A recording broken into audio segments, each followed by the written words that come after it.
My brother, I don't want that.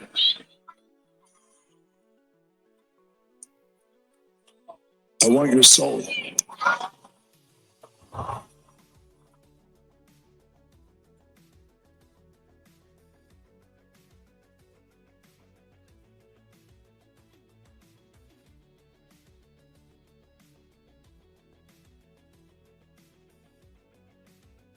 See you in Toronto on March 1st at Elimination Chamber. What in the holy hell did The Rock just ask Cody Rhodes for? His soul? He wants his soul? What does this all mean?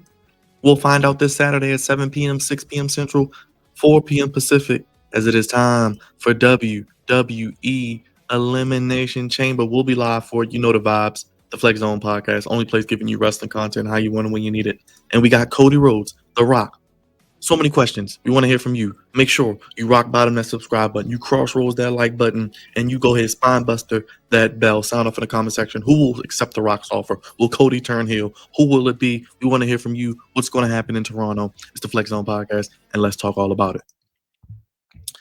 Friday SmackDown has the whole internet community buzzing from really Thursday night when the announcement came out late in that evening that The Rock, the final boss, would be appearing on SmackDown to shake things up heading into Elimination Chamber and WrestleMania. Many people like myself correlated he would not only announce WrestleMania 42 in New Orleans, which he did, it would lead to some sort of interaction with Cody Rhodes and a follow-up potentially at Elimination Chamber. Check and check. It did. The Rock came out. The promo was weird. It was cringy. It was repetitive. It seemed at times like The Rock didn't know what he wanted to say, or maybe trying to formulate his thoughts before his mouth could utter what he was thinking. Like I said, repeating himself, picked up the fan's phone. That was nice. He was being Dwayne The Rock Corporate Johnson, then turned into the final boss heel, talking about he'll slap the syphilis off of somebody's face in New Orleans. So it was all of the different types of Dwayne The Rock Johnsons. And I think, honestly, on Saturday night, depending on how Cody answers, he may receive a slap back from The Rock because he gave The Rock a slap himself. And don't forget, The Rock beat his ass in front of his tour bus and pinned Cody last year at WrestleMania Night 1. Now, with The Rock's movie and Hollywood commitments, it doesn't appear he's going to be in a wrestling role at WrestleMania 41 due to contractual obligations, him not wanting to be liable to get hurt and have to mess up the filming schedule of his movies, which costs money. So he signs these contracts. He can't wrestle, but he can appear, like Cena did all those years. With that being said, I don't think he will be, like I said, wrestling. We could indeed, like I think we all agree on, yeah, we may like to see Cody turn heel. Yeah, we may like to see Cody turn into the Homelander version of Cody and be scorched earth everything. But Cody's their biggest baby face. He's their biggest merch seller. He is the face of the company right now. He is the new generation's next John Cena, that baby face that the young kids and the young demographic can get behind. The theme song, the presentation, the pyro, the whoa, all of the things. He can tell stories in the ring, out of the ring. So he's not going to turn heel. He is the champion going to be walking into WrestleMania. Now, if he's not wrestling The Rock, who will The Rock get to be his corporate champion? I said it in my men's Elimination Chamber video. The only people that make sense for someone becoming the corporate Rock's champion is someone who is a good guy, turns into a bad guy, and quote unquote sells their soul. Since Cody Rhodes isn't going to do it, we've seen Seth Rollins do it before. Not happening. We've seen Damian Priest. We're not going to see Damian Priest sell his soul. It's not going to be him. It's not going to be Logan Paul. He's already a heel. He's already a bad guy, quote unquote. So it leaves really, it comes down to, obviously not going to be Drew McIntyre. He's already a bad guy, but it's going to come down to two people, Cena or CM Punk. Now, I think the theory is in my men's Elimination Chamber video, what good is Punk's favor if he wins the Elimination Chamber and he already gets Cody? I think Punk's favor has to come into play when he fails again and cannot get his WrestleMania main event, talks to Paul Heyman, maybe talks to The Rock, then sells out and becomes corporate, gets his Mania main event, maybe have to go against John Cena night 1 after Cena defeats him inside the chamber.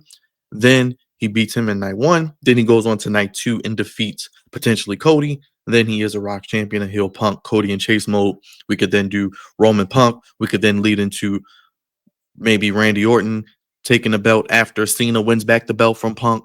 Then maybe we could have Randy Orton and Cody Rhodes next year at WrestleMania 42 as one of the main events. There are a lot of ways they can go with it. Cena, he's been a little more edgy. He's not necessarily heel. He called his shot. He qualified for the Elimination Chamber without having to do a qualifying match. He's saying he wants to be champion. He is saying he has to do it. He will do it. And I think he will win the Elimination Chamber. But I think CM Punk will throw a wrench into that. And we could potentially either get a triple threat match, which I don't necessarily want, but we could get for Cena's last Mania, a match with CM Punk on night one, a main event. Punk could then get two main events, making up for lost time. Cena gets a main event in his final year. And then Cena, the chase could begin. Cena could then go on to maybe win a Money in the Bank, a King of the Ring, however you want to do it. Then he could call his shot at SummerSlam. There's a SummerSlam main event. You got 2 nights of SummerSlam. Cena could then walk into maybe the rest or latter part of the year, some of the bigger shows overseas with the championship. Then they could put over someone new to end the year. Boom, Cena could ride off into retirement. Or like I said, it could be a Randy Orton situation. Then Cody could then take on Orton and win his title back. So a lot of ways they could go with it. I think it comes down to CM Punk, comes down to John Cena. Like I said, Drew McIntyre is already heel. Doesn't work. Seth Rollins, we've seen corporate Seth before. Doesn't work. Damian Priest, no. Logan Paul, already a bad guy. So those eliminate those individuals. Now, I have heard over recent weeks about Randy Orton. I do think Randy Orton is returning Saturday, but I have him returning to go back after Kevin Owens. I just think they have to wrap up that storyline. Even if it ultimately leads to Randy turning heel on Cody, and that's the feud we get, we have to have Randy eliminate KO. And what I mean by that is Kevin Owens gave him the power driver, rode him off for months, and he was already out for months with a real injury. I think Kevin Owens needs to get punt kicked potentially from Randy Orton. He needs to get his comeuppance. Like I said, I actually have Kevin Owens winning on Saturday night, but I have him about to take out Sammy, and then we get into the fallout, and then Randy returns, and they chase each other off. We have a Randy KO match. But I think we can agree The Rock is going to offer Cody this opportunity. They're going to go through the spiel. They're probably going to have at least 20 to 30 minutes with the entrances and all the theatrics of that. And then we will go into Cody saying no. We could get some sort of physicality maybe there where Rock lays out Cody. This could then bleed into the main event where maybe someone is taken out. Who's to say, hey, all else, worst case, what if The Rock just says, hey, I'm going to do it myself like Thanos?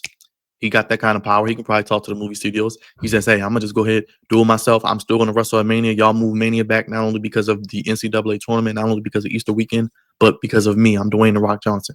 I'm going to F all this up, take out Cody. I'm going to enter the chamber myself, take out somebody like Damian Priest, win the chamber, or come in midway through the chamber when the door opens, win the chamber, and declare myself the winner. And we get Cody Rock night 2.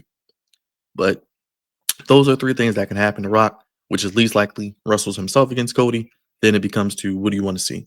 Cena sell out, maybe be a little more edgy and be a little more darker, short heel run in his final retirement tour. I don't think they would do that.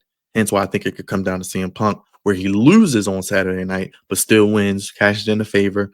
Heyman goes to The Rock on his behalf. Remember, Heyman had the 2 phones, one with the Brahma Bull case, and then it could lead to Heyman helping Punk cash in his favor. Rock gets his guy to sell his soul, corporate Rock, someone at The Rock. And CM Punk don't see eye to eye. CM Punk doesn't like The Rock because The Rock has taken his main events before, but he has to go to The Rock, who's in power now, to get the thing he wants. He's not here to make friends. He's not here to make money. He's here to make money.